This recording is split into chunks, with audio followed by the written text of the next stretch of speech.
This is TWiT. Hey, look at that bottle of tequila. Look at that bottle. Tequila. Well, last week when I was here, I went and grabbed a bottle of whiskey from the commissary because it was Buchanan's, and I'd never talked about Buchanan's before, and it's hard to find in Canada, but easier to find in other places. So that's why I went that way. But oddly enough, I've been drinking tequila lately with my friend. Well, and there you go. I thought we should probably talk about one of them. And this particular one is the Flecha Azul. They're extra añejo. What does that mean, extra añejo? Really means extra old. That's what it really comes down to. So we've talked about it before, but let's quickly recap.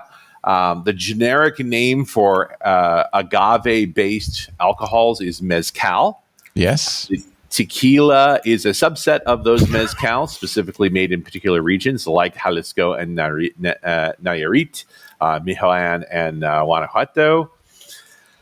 We are in Nayarit right now because we're on the north side of the Amica River, but Jalisco is right there, and that's where Tequila is. And Tequila is a town full of distilleries. The blue agave plant grows best at high altitude, prefers 1,500 meters or higher, 5,000 feet or so. That's hot. Wow. It's a big succulent, just like the things that are growing around your house that don't die easily. You're a big succulent. A big succulent. And, of course, you've seen it. It's got the spiky plants and so forth. But the part that you want to make into tequila is called the pina. It's right in the middle. It takes about a year and a half to grow to maturity. Before they start chopping out the pina, and then they're ready to make tequila. Now, there are complex carbohydrates in that pina that are not particularly good for making alcohol, so you have to break them down, and the traditional method is to bake them. So they have stone or brick ovens that they cook them very slowly on. If you've had mezcal, it's smoky, and that's a byproduct of this cooking process when cooked with charcoals and things that introduce those flavors, very much the way peat is used to dry barley malt in the Isla and other related whiskeys. There are modern processes now to improve the overall yield and performance of making pinas, where they use extraction, diffusion, and things, but the traditional methods are more fun, including that they actually use this tahona, this big stone wheel, to crush the roasted pinas, often pulled by a donkey these days, typically a machine. Then now that you've crushed it down, you've squeezed the juice out of it. Now it's time to make some alcohol, so you need to ferment. They do use brewery yeast in some more industrial process, but traditionally, again, the area of tequila has a lambic yeast, a resident yeast that tends to inoculate these tanks. The fermentation rate is relatively slow, typically runs for several days. And if you're careful, you control that so that you get the product you're actually expecting. And you essentially make a wort that they call musto. 6 to 9% alcohol. We typically call that brewer's beer on the whiskey side, but it's very much the same process. And now you distill. Normal, typical tequila distillation is a 2-distillation process using initially a column still. They call that shredding. And they get up to about 20% or so of alcohol, and then they do a rectification step, which would be the traditional name, the proper name. It is a kind of pot still called a rectifier. It's a little bit different. It also tends not to be made of copper because agave doesn't have sulfur in it like barley does, so you don't need the copper for the sulfur chelation. And copper is expensive and tougher to take care of and so forth, so they tend to just use stainless steel rectifiers, and they typically come out about 65% after the second pass. There are some folks who do a third pass, but, they're weird. It is common in tequila at that point, at the high distillate level, to then do a chill filtration step, and that is to avoid, as we remember the term, flocculation. Yes. Which is the tendency for the alcohol to be cloudy when cold. And there's a reason for this, because typically, especially in Mexico, they don't even serve their tequila at 40% alcohol. They like 38. You don't see that abroad because 40 is a magic number for what is a spirit. But here, if you're buying domestic tequila for consumption, you'll find it mostly 38%. And it will cloud very easily, and that's why there's a chill filtration step. Now, if you simply cut the product to 40 or 38% and bottle it, you've made blanco, or silver tequila, the most common kind. A lot of folks talk about this as the only true tequila because it only tastes of the agave. As soon as you put it in a barrel or anything, you're introducing other flavors to it. Now, if you put it in an oak barrel for a few months, you make a reposato, also known as rested. And that's typically only a few months. And it gets a little colored. It'll be a bit straw colored. And it has a slightly different flavor because the wood's now playing its game. You put it in for a year, and you've made an Añejo. Typically 1 year is so it's not that long they age it for. No, Yeah, it's not but like whiskey. the extra Añejos are 3+ years. So that's about as long as you typically see tequila. And that it also changes the barrel behavior. So reposados often, while they're only to barrel for a few months, these barrels are enormous, 20,000 liters, like multi-1,000-gallon barrels. But as soon as you get into Añejos, they go down to 600 liters, or what we consider a typical 50-gallon barrel. And the extra Añejos almost exclusively. You will also find in the longer aging that they use bourbon casks.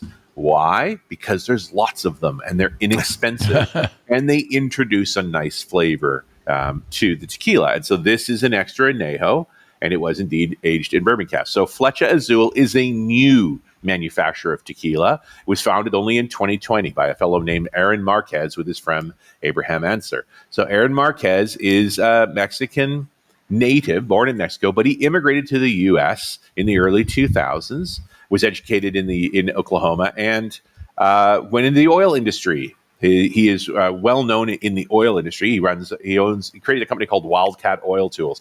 He's one of the fracking billionaires. So made his money in the fracking explosion of the Permian Basin. In fact, today he's now one of the board members of Permian Resources.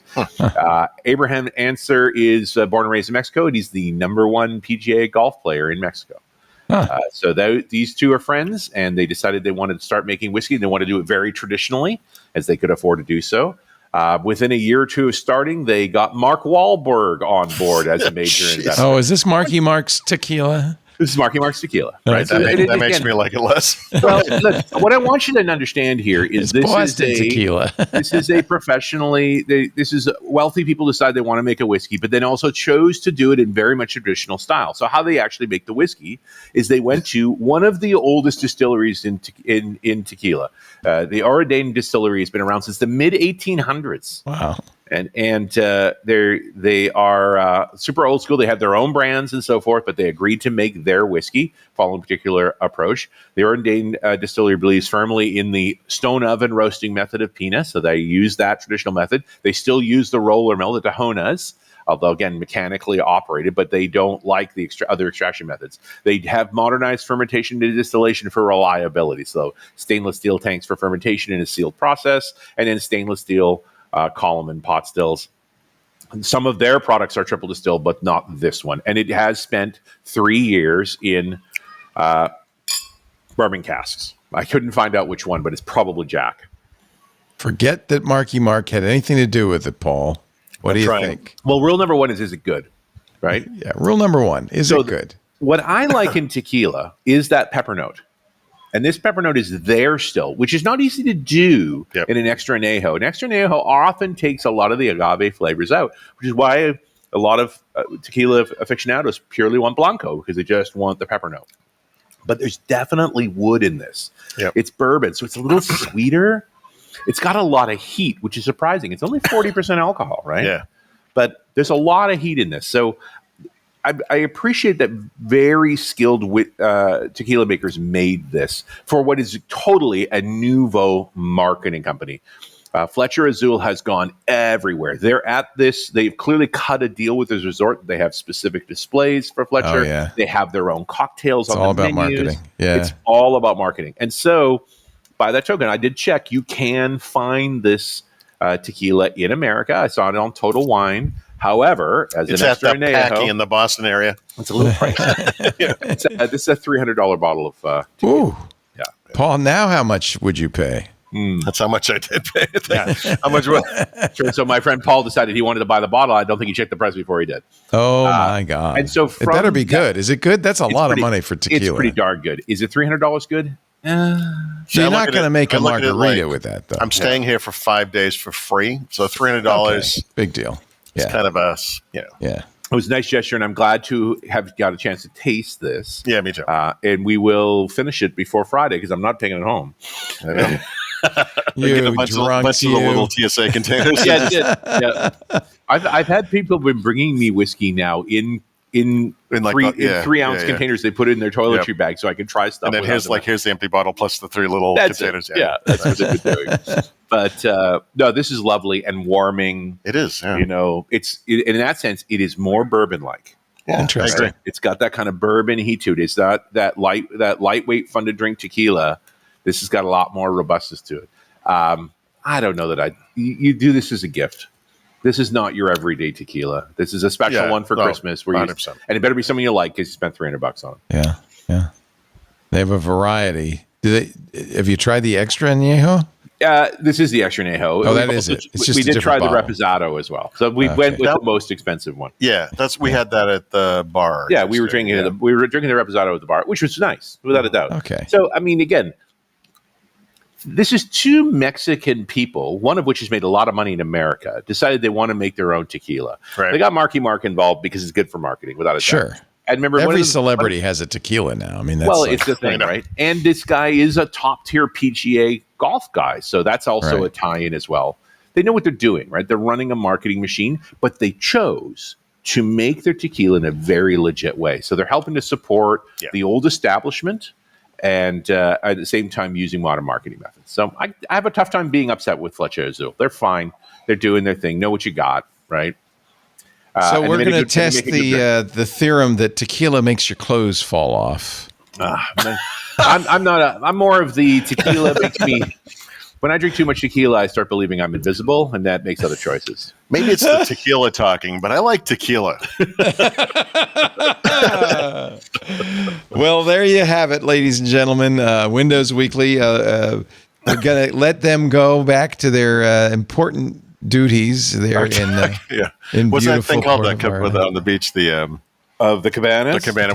Our important cabana duties. Yes. Yeah, cabana duties. Actually, it's celebration tonight in the theme park. So in an hour or two, we have to head towards the theme park. Jealous. Oh, man. We're going to have some fun. I've been seeing Paul's pictures on Instagram. It looks so much fun.